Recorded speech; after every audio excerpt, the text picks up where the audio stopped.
Emily is a graduate of NASCAD, right? Mm-hmm. Yes, and she is currently in Quebec. She's the owner at Gallery Lewis, and which also hosts a shared space called Method, right? I own the other business is called Studio Meta. Studio Method. So yeah, that's the studio and my production line. Okay, yes. And you currently reside in Quebec too, right? Yeah, in Quebec City, yeah. There. Yeah, so that's my little introduction. Now it's your turn to just share whatever you want. Just give us a little information, history, background about whatever you want, really. Okay. Well, I'm originally from Nova Scotia, outside of Halifax, in the Prospect area, for anybody who knows where that is. I went to NASCAD University. I finished there. I did the full program there, and majored in jewelry design and metalsmithing. Okay. And I finished in 2008 and moved to Quebec City right away, like right after I finished. I stayed here for about a year, but I couldn't really speak French very well, and it was hard. So I ended up moving to Montreal for a little while, and finally moved back to Quebec City after about a year in Montreal. And I started Studio Method with Marie-Hélène Bélanger, who's a really good friend and another jeweler. Okay. Who studied at NASCAD with me, but who's from Quebec City. She also studied at the École de Joaillerie de Québec. Okay. And we found a studio in Limoilou, which is where I am right now, which is the community in Quebec City where my gallery and my studio are. And we started Studio Method, I think it was 2012, 2013, something like that. Okay. And I took it over by myself in 2014. And I've been running that by myself ever since. And then in 2018, I opened the gallery. Okay. So it was the studio first and then the gallery. Yeah, so the studio's been going for a while. And that at the beginning it was workshops, alternative technique workshops, a shared space. So we rented benches and a production line. Now I don't do workshops really anymore. I don't have the time to be teaching, and I'm in a different space as well. So it's a lot smaller than my original studio was. Okay. Was it because of just your time, or was it because of the current situation too, that you just stopped? No, that was before that I stopped doing the workshops. Okay. Yeah. That was before. Okay. You know what? I forgot my earphones. So you don't do anymore. Do you rent out the spaces at the studio? Okay. Yeah, I have 4 other jewelry benches that I rent. Okay. Still too with this with the wholesale? Yeah. Okay, good. But I guess like right now at the moment you mean? Yeah. I have 2 renters at the moment. Okay. That's what I was gonna ask. If it's a small space. I can't really have more. And normally I have interns as well. I had an intern for a short period of time this spring. Right. But it was because my renters weren't coming at that time. Okay. And that was okay, but I couldn't really accommodate more than that at the moment. Okay. And you also yourself, correct me if I'm wrong, but you also have your own line. You have your own production line. And Yep, through Studio Method. Yeah, I have a production line, and I do limited edition and one-of-a-kind pieces as well. Okay, cool. And then, so who is your, mostly like, and forgive my ignorance because I don't know, but who is your main client? Do you do wholesales? Do you sell to others? Okay. Yeah, so for Studio Method, it's wholesale. I do some consignment and online sales as well. But my where most of my money came from before everything was through wholesale. Of course, now things have changed, so wholesale is really. I know. So that was. I'm actually personally interested in asking a few questions about wholesale because it's such a, you know how it is in the industry. Like I've been selling my work for about 10 years now, but it's so hard to get stores to do wholesale, at least the stores that I've worked with. So my first question for you, I guess, how do you approach that? How do you go for wholesale? Do you go to fairs that only do wholesales, or do you? I've never done trade shows, though that is something that a lot of people do. They're really expensive. Though in Quebec, you can get grants to help pay for, I think, your first trade show. Okay. And I don't know the rest of Canada, that there's probably programs to help as well. Yeah, there's a few guys. Yeah. Yeah.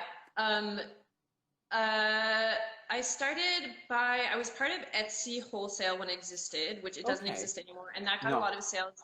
And once you have sales from stores, often if it's selling well, they'll buy again from you. So you have accounts that will be buying maybe once a year or twice a year, depending, and maybe do a top up around Christmas time. I did a lot of cold calls, Oh, At a wow. certain point in my career, I was just writing emails and contacting boutiques like crazy. Okay. I had set up a catalog and everything, and at that point, it already was in maybe 20 different boutiques. So you Okay. have a little bit of credibility as well because you are Absolutely, already yeah. like that established.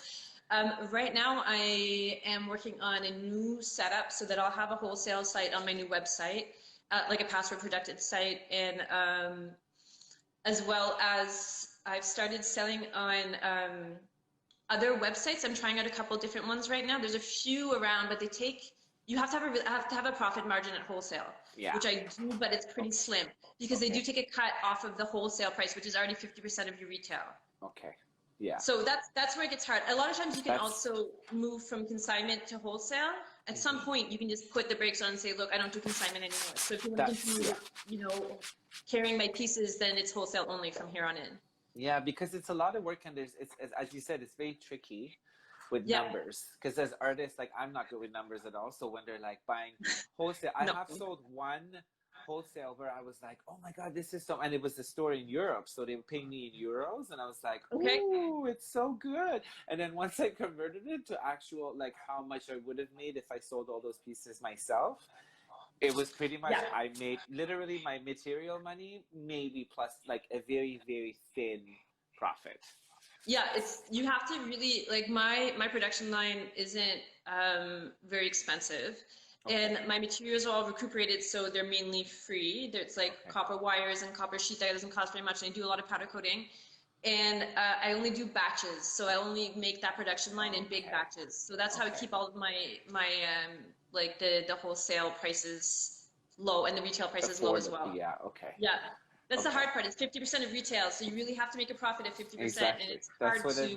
hit That's that. what I always want to hear from people like you that are expert in that and work in that way. I don't know if expert, but well, considering my circle, you really aren't, because I don't know very many people around me that can push that wholesale aspect, because also galleries start to be like, oh, we don't have, which I understand. They say we don't. Oh, I don't wholesale with galleries though. Yeah, see, that's also where it becomes, because I also have my production and my one of a kind pieces, but even to get the production pieces, which are all also unique, it's not like a cheap production. Yeah. But it's still hard to do that wholesale. It is. Yeah. Even to sometimes you have to have an established relationship with the place. They have to know that your pieces sell, so you can start with consignment and then see if that's going to work, and then say after that, we can move to wholesale. I think it really depends. But yeah, a lot of it was just honestly like writing 500,000 emails. See, that's another thing that I have appreciation for people like you, because I'm not like that. By the third email that I send and I don't have a response, I'm just like, oh, my work is bad. Nobody likes it. But the key is to just be persistent, I think. Extremely persistent and like really desperate too, you know, when you have to pay your rent. It makes a difference. Absolutely. So also tell me, my second question, so do you sell mostly in Canada or States or all over the place? States. In the I would say in the right? States. Yeah, that's another So that's why right now it's nothing. I know. That's why we some in Canada though. I do have a couple wholesale and consignment. I still have a few consignment accounts and in Canada. Yeah, but only Canada, I feel like, and we've had this conversation with multiple people, is that only Canada just doesn't suffice. Like it doesn't pay for everything that you need to get the business going. There's not enough. There's not enough clients. For the exchange rate is really helpful. People see that what our prices are. They find them really inexpensive in the States. Yes. Especially right now with the exchange rate, what it is. So I would say for wholesale, 80% comes from the States. Yeah. Consignment, not so much. And for online sales, probably about 50%. I mean, I don't know 100% for sure, but probably around 50%. Yeah. No, just ballpark. Yeah. It's fine. Okay. And then you also mentioned powder coating, and you do your own powder coating. Okay. Yeah, I do. I do all kinds of powder coating, and I do take contracts from other jewelers and people who make small objects to do powder coating for them as well. So I do subcontracting, contracting of powder coating. Oh, good. From all over the place, or just like in the? Oh, okay. No, all over the place. I'm okay with shipping. I mean, like I charge the shipping to the client. Yeah, of course. But it's no problem. I've done stuff from all over the world. Okay, then I need to talk to you later on. Yeah. I mean, once you mentioned it yesterday, I was like, oh, because we used to have powder coating at Harbourfront Center when I was a resident there, but then Yeah, after I see people coming out of there with powder coating all the time. yeah, there was a bit of a discrepancy with the powder coating because there was something technical wrong with it, and they were worried about safety, so they took it apart for a while. But I think now it's in effect, except Harbourfront is closed now, so they still have an open access. So all Shelby Dodds used to do some of my powder coating. Okay. But now I'm getting more and more order because summertime everybody wants colored pieces. And I don't have very many colors in my pieces. So everybody's like, what happened to powder coating? I'm like, there's nobody that could do it. So I'm really grateful that, see, this is why it's good I'm doing this. Yeah, you can contact me. We can talk about it. Absolutely. Yeah. Perfect. And I'm working on my website right now, and I'll have a way easier way to see what colors I have available and to contact me and everything soon. Amazing. Okay. Hopefully. So how big is your powder coating station? Like, it's pretty big. I can show you. Do you want to see it? Sure, actually, if you don't mind, yeah. Yeah, I'll show it to you. It's right here. I'm in my gallery right now, but the studio is behind the gallery. Oh my God, is that convenient? That's very convenient. Yeah, so I don't know how to flip the thing. Oh, there it is. You can, yeah, so if there's a button, yeah, there we go. This is my powder coating. Wow. So that's the booth, and that's the oven. So the size limitation is really the oven. And then I have a dust collector for the powder, and I have to put a filter in underneath where the dust collector is. Okay. And then I have ventilation for the fumes. For the fumes. Well. That's perfect. That's a really great setup. That's amazing. Yeah. I just redid it. Good for you. And it was a friend's father who helped me with the actual building the thing. I didn't do that. Okay. That's good. You can get all the help you want from, because sometimes you just need you can't do everything yourself. You can't do everything. My other question, I'm jumping all over the place, sorry. Yeah, so no problem. So you said you opened the gallery 2012? 18, end of 2018. It's only been open for a year and a half. Okay. How many shows have you had so far? Not many. How many have I had? 1, 2, 3, 5 or 6. Okay, that's a substantial amount for you. Yeah, they're small though. The space is really small, and the main point of the gallery is really not. I don't have ongoing shows, and I only have a small space that's dedicated to exhibitions. Okay, good. Because I also remembered, because Marie-Ève Castonguay was my first guest, and she was saying, and back then, this is, I think it's maybe, let's say, mid-May, so the situation was still pretty horrid. And I remember that she just was very excited because you were going to go ahead with the show and doing it. And I was asking all the questions from her, and then I'm grateful that you're here now so I can ask it all from you. But it was that light at the end of the tunnel that I was like, oh my God, somebody's actually willing to shows are happening. Shows are happening, whether with restrictions or not. So tell us. Well, it was, I mean, it wasn't like the traditional way of setting up a show. They came, it was her and Catherine Grange who came and set up the show, masks, the whole thing, because it's still a small space. We opened earlier than a lot of places here in Quebec City, so I was allowed to open my doors because, what was the restriction? Oh, you had a door going into the street, so like not a mall or something that had common doors. In like the first wave of openings, I was able to open, and I opened on reduced hours as well at first. And then we did have a vernissage, an opening, but it was only because in the community that I'm in Limoilou, they closed the streets on the weekend, so that's walking only. So we were able to have a really big opening.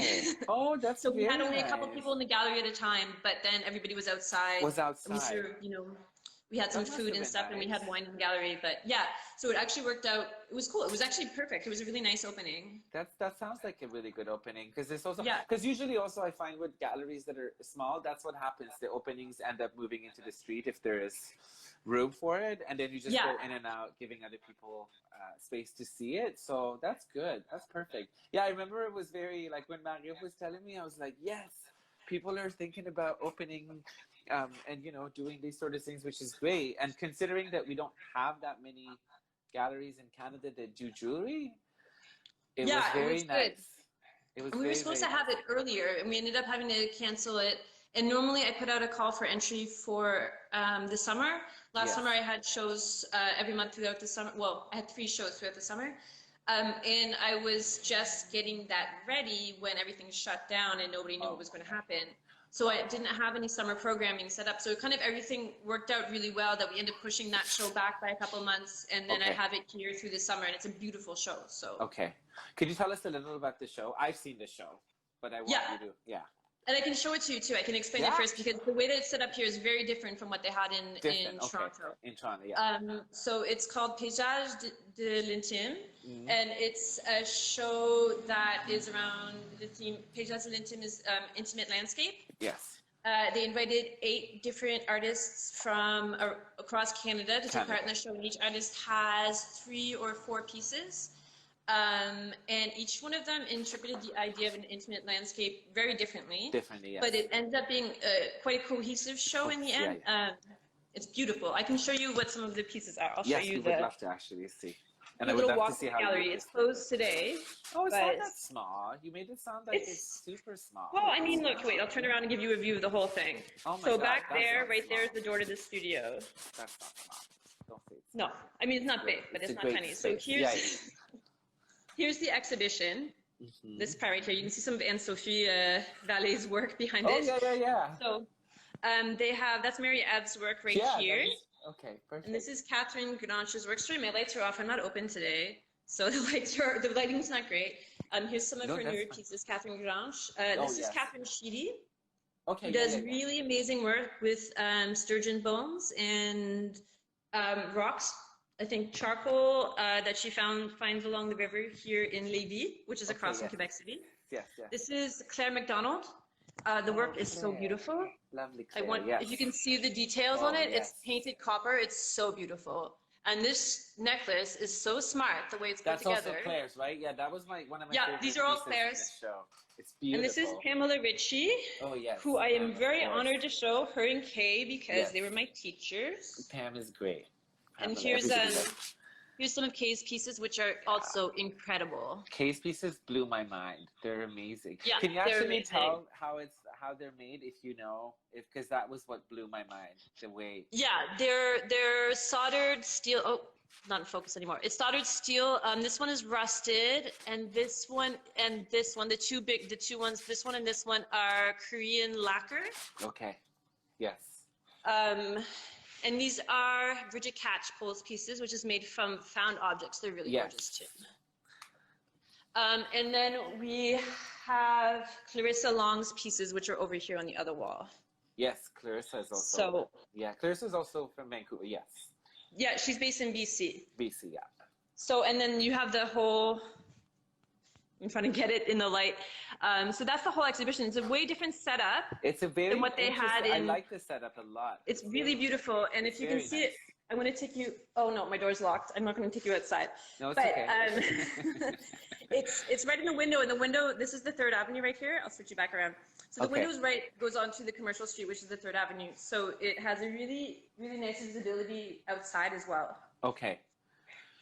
And how is that was my other question, how is the community in Quebec, and how is it, like, how do they receive, because I was also talking to Noel, and we were talking about how when he first started back in the day, in the 80s, I believe, or the 90s, it was very new, that whole art jewelry scene, so you had to do a lot of explanation to people. So is that what you also find, that you have to do a lot of? Yeah, well, I mean, Quebec City is a different game a bit than Montreal as well. It's a lot more conservative. There's a really strong art scene in Quebec City. Yes. It definitely is present, but the craft scene is also very present, but contemporary craft, like contemporary jewelry, is something that's new. There's some people that are practicing here. It's not a huge amount of people, but we have like Catherine Chidi or Anne-Marie Rebillard. There's a few people that are doing extraordinary things, but there's a lot of education to be done. Okay, yeah. That's the thing that I find. I mean, obviously it has something to do with the big population in the States, but the market for that in the States is also a lot bigger than Canada. So I feel like with the education, the market would probably also grow a little bit more. I don't know, you guys are in more contact. Yeah. Oh yeah. It takes a lot of time, and I have a wide range of things in the gallery. Like I have I have ceramics like pottery. I mean, Oh, pottery, they're okay. So it's beautiful okay, pieces. okay, okay, I okay. have my pieces as well, which, I mean, they start at $15 for a pair of earrings or $30. And then I have my one of a kind and my limited edition pieces. But then I have other pieces like case vases, Okay. which are in the thousands and thousands of dollars. Yeah, So, yeah, yeah. so I do have a wide range, but there's a lot of discussion around why the pieces cost what they are, Yeah. what goes behind a research piece, and all of that. And I'm happy to do it. I think it's really important, and people are really receptive as well. That's good. That's good. So, and then so you already mentioned a little bit about the future plan for the gallery, but is there anything else? Like, do you have anything? When is this show ending, actually? It's not a set date. Okay. So It's not a set, so probably, you're just gonna go. Okay, that's good. yeah, we're probably at the end of August, I would say, but we haven't decided 100% yet when it's going to Okay. be. Okay, and then after that, you're gonna do the show that you were talking about with the. No, I don't have. After that, I don't have. I had a show that didn't end up working out. That Yeah. was Oh, planned. okay. So And okay.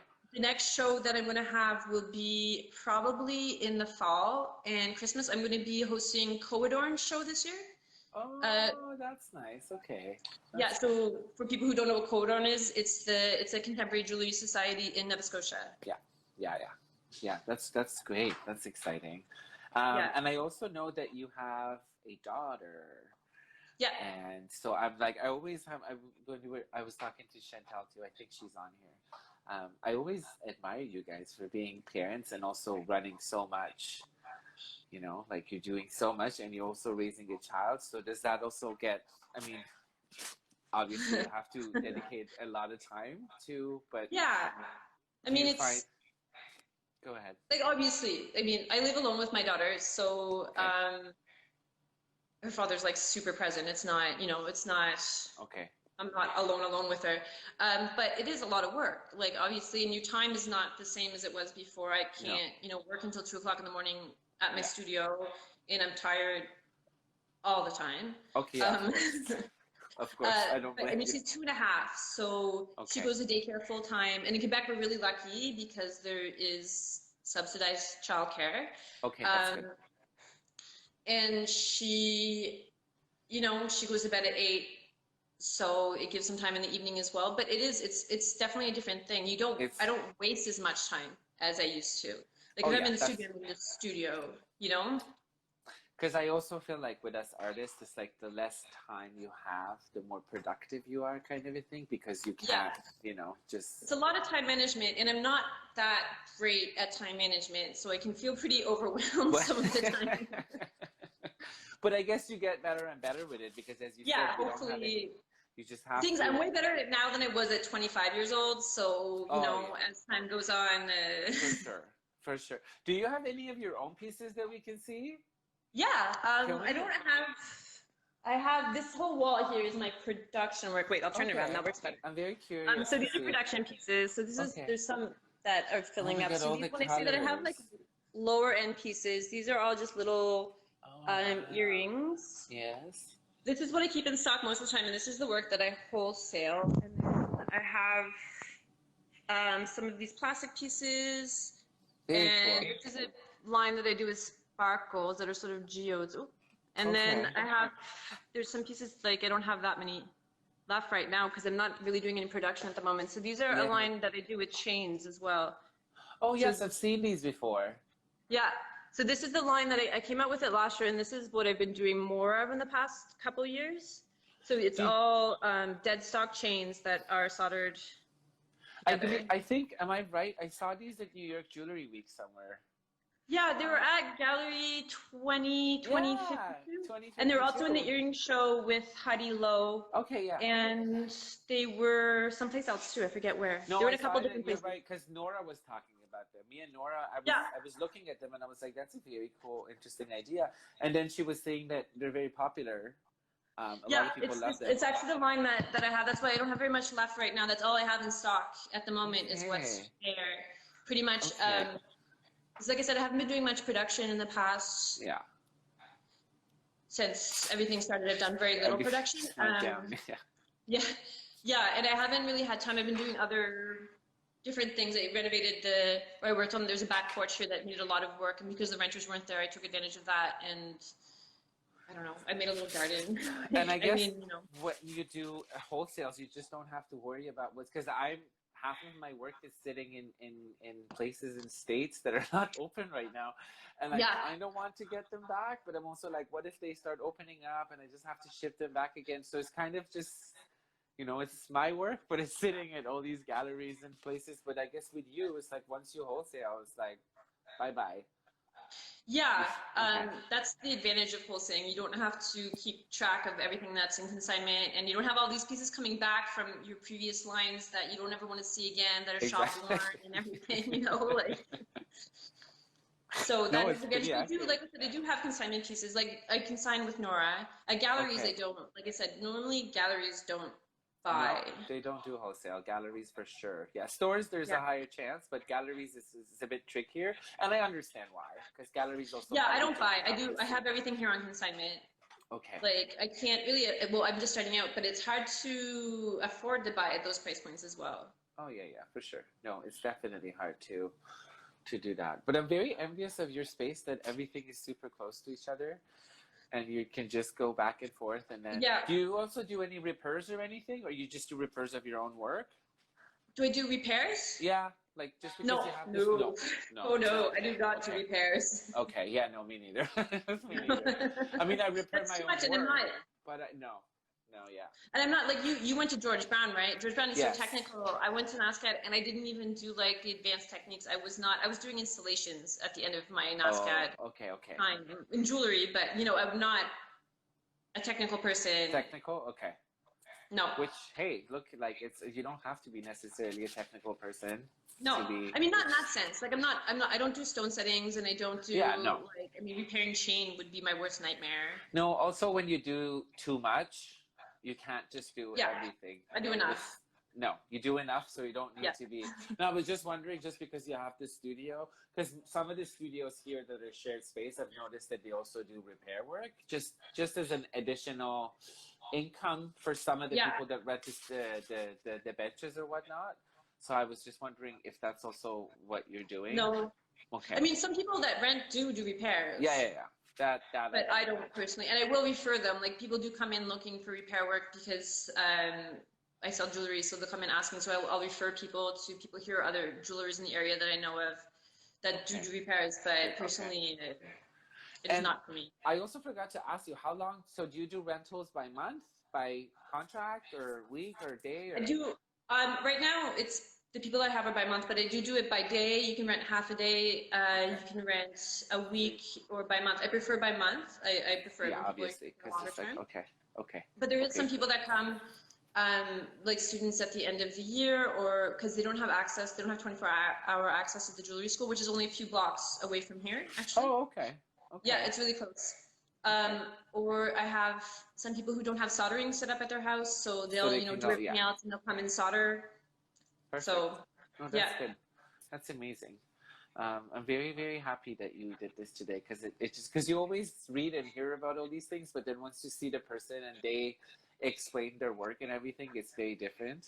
And I'm definitely going to contact you for powder coating. Me and you need to talk in a bit more personal. So it's 6 o'clock. I know you have a kid, and I know you're very busy.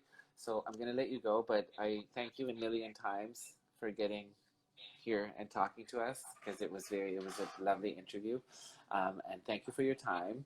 And I will so these are also going on IG Live TV. We saved them, and then also they're going up on YouTube. So if you wanted to share with anybody after, they will be on YouTube. And I'll put all the information for the gallery and everything on it too. So if people wanted to contact you too, it would be easier. Perfect. And for powder coating. Yes. Great. Thank you very much. Thank you. Really. Thanks for your time, and have a good evening, and we'll be in touch. You too. Okay. Bye-bye. Bye. Bye.